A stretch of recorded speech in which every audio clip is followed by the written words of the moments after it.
بسم اللہ الرحمن الرحیم۔ آج ہم یوم آزادی مناتے ہوئے ان عظیم شخصیات کو یاد کرتے ہیں جنہوں نے ہمارے لیے آزادی کا خواب دیکھا ہے۔ ان میں سے ایک ہے مولانا ظفر علی خان۔ مولانا ظفر علی خان ایک ایسے مشہور شخصیت ہے جنہوں نے اردو ادب، نثر و شاعری اور صحافت اور سیاست میں اہم کردار ادا کیا ہے۔ جب انگریز ظلم کر رہے تھے، جب لوگ خاموش تھے، تب ایک آواز گونجی۔ وہ آواز مولانا ظفر علی خان کی تھی۔ مولانا ظفر علی خان ایسے شخصیت ہے جنہوں نے مسلمانوں کو بیدار کرنے کے لیے اردو ادب، نثر و شاعری کو ایک مؤثر ہتھیار بنایا۔ مولانا ظفر علی خان کی ولادت 1873 عیسوی سیالکوٹ قریب کرم آباد میں ہوئی اور مسلم یونیورسٹی علی گڑھ سے گریجویشن کیا۔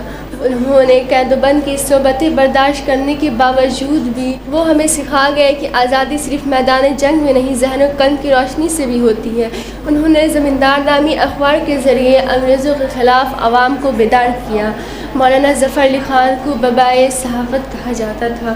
مولانا ظفر علی خان نے لاہور سے مشہور ایک اردو زمیندار اخبار کو جاری کیا۔ مولانا ظفر علی خان آزادی کی وہ آواز تھے جس نے الفاظ سے انگریز سامراج کے تخت ہلا دیے۔ آج ہم آزاد ہیں تو ان جیسے لوگوں کی قربانیوں کی بدولت۔ آئیے آج ہم عہد کریں کہ مولانا ظفر علی خان کی طرح سچ لکھے، سچ بولے اور اپنی قوم سے محبت کرے۔ ان کی وفات 27 نومبر 1956 عیسوی کو ہوئی، مگر ان کا قلم آج بھی ہماری رہنمائی کرتا ہے۔ اور کے مسلم مجاہدین میں سے ایک کا نام حاجی امداد اللہ مہاجر مکی رحمۃ اللہ علیہ کا بھی آتا ہے۔ حاجی امداد اللہ مہاجر مکی 1817 عیسوی کو تھانہ بھون ضلع مظفر نگر میں پیدا ہوئے۔ 1857 عیسوی کی پہلی جنگ آزادی میں حاجی امداد اللہ نے مجاہدین کی قیادت کی۔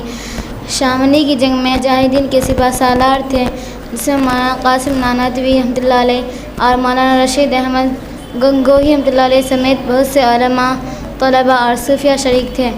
1857 کی جنگ میں ناکامی کے بعد انگریزوں نے گرفتاری کا حکم دیا تو آپ نے مکہ مکرمہ ہجرت کر لی، اس لیے مہاجر مکی کہلاتے ہیں۔ آپ کے خلفاء میں مولانا قاسم نانوتوی رحمۃ اللہ علیہ تھے جنہوں نے دارالعلوم دیوبند قائم کیا۔ انوار اللہ شاہ فاروقی تھے جنہوں نے جامعہ نظامیہ حیدرآباد قائم کیا، اور ایک بڑے خلیفہ حاجی منور علی نستوی دربھنگی تھے جنہوں نے مدرسہ امدادیہ قائم کیا۔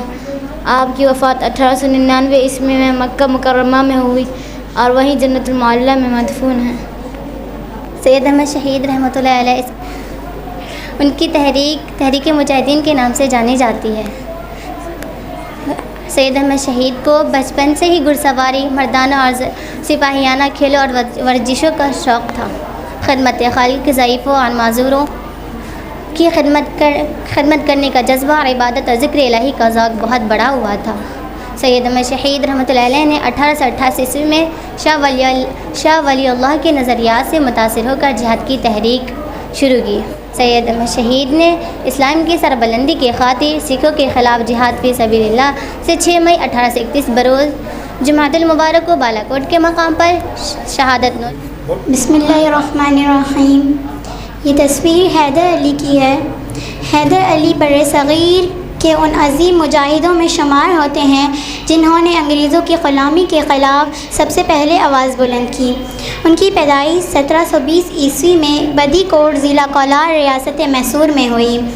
ان کی وفات 7 دسمبر 1782 میں چین سورا تمل ناڈو بھارت میں ہوئی۔ یہ تصویر اس وقت کی ہے جب حیدر علی جنگ میدان میں ہوا کرتے تھے۔ حیدر علی ایک دلیر، نڈر اور بے خوف سپاہی تھے جنہوں نے دشمنوں کو کئی بار شکست دی۔ حیدر علی نہ صرف ایک عظیم جنرل تھے بلکہ وہ ایک غیر معمولی حکمت عملی رکھنے والے کمانڈر بھی تھے۔ جنگی میدان میں ان کا حوصلہ، جرأت و قیادت قابل فخر مثال تھی۔ وہ ہمیشہ سپاہیوں کے سامنے سینہ تاڑ کر کھڑے ہوتے۔ حیدر علی کی جنگی بصیرت نے میسور کو ایک طاقتور ریاست بنا دیا۔ یہ تصویر اس وقت کی ہے جب حیدر علی اپنے بیٹے ٹیپو سلطان کی سخت تربیت کر رہے تھے۔ حیدر علی نے اپنے بیٹے کو بچپن ہی سے جنگی فنون اور حکمرانی کے اصولوں کی سخت تربیت دی۔ انہوں نے اپنے بیٹے کو بہادری، قیادت اور ملکی دفاع کے جذبے سے سرشار کیا۔ حیدر علی خود ایک عظیم جنرل اور حکمراں تھے، اس لیے انہوں نے اپنے بیٹے کی تربیت بھی اسی انداز میں کی۔ باپ اور بیٹے دونوں نے مل کر برطانوی سامراج کے خلاف دلیرانہ مزاحمت کی۔ حیدر علی کی دوراندیشی تربیت ہی تھی جس نے ٹیپو سلطان کو شیر میسور بنا دیا۔ حیدر علی نے اپنی آخری سانس جنگ کے میدان میں لی۔ وہ انگریزوں کے خلاف مسلسل جہاد کرتے رہے۔ ان کا انتقال 1782 عیسوی کو ہوا۔ مرتے وقت بھی وہ اپنی قوم کی آزادی کے لیے فکر مند تھے۔ اپنی زندگی وطن کی خدمت اور دفاع میں گزاری۔ حیدر علی کا مزار شری لنگا پٹم کرناٹک میں واقع ہے۔ ان کا اصل نام بوٹا سنگھ تھا۔ مولانا عبید اللہ سندھی سکھ خاندان سے تھے۔ آپ کی پیدائش سے 4 ماہ بعد ہی آپ کے والد کا انتقال ہو گیا، اور جب 2 سال کی ہوئے تو آپ کے دادا کا بھی انتقال ہو گیا۔ تب آپ کی امی نے جام پور ضلع راہم یار خان آپ کو لے کر اپنے والد کے یہاں چلی گئیں، اور آپ نے راہم یار خان میں اپنی تعلیم حاصل کی، اور 1897 تک امروز شریف میں کتب حدیث، تفسیر کے درس و تدریس، مطالعے کتب میں مصروف رہے۔ 1909 میں سندھ سے آپ دیوبند منتقل ہو گئے اور جامعۃ الانصار قائم کیا۔ 1888 میں آپ نے دارالعلوم دیوبند گئے اور وہاں داخلہ کرایا۔ ترکی میں 1924 میں تحریک ولی اللہ کے دور کا آغاز کیا۔ 1929 تک مکہ میں رہے اور وہاں مسلمانوں کے حقوق اور دینی مسئلوں کو مسلمانوں کو تحریر و تقریر کے ذریعے پہنچایا۔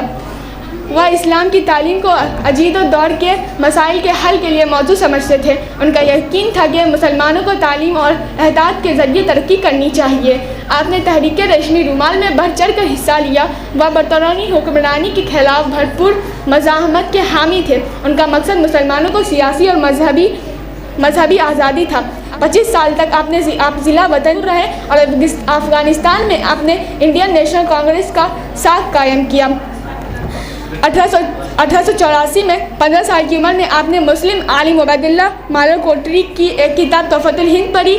آپ نے اس کتاب کے پڑھنے کے بعد اسلام قبول کیا۔ اس کے مصنف کے نام پر آپ نے اپنا نام عبید اللہ سندھی رکھا، اور جب عبید اللہ سندھی اپنے بیٹے سے ملنے جا رہے تھے تب راستے میں آپ کی طبیعت خراب ہونے کی وجہ سے آپ کی وفات 22 اگست 1984 میں ہو گئی۔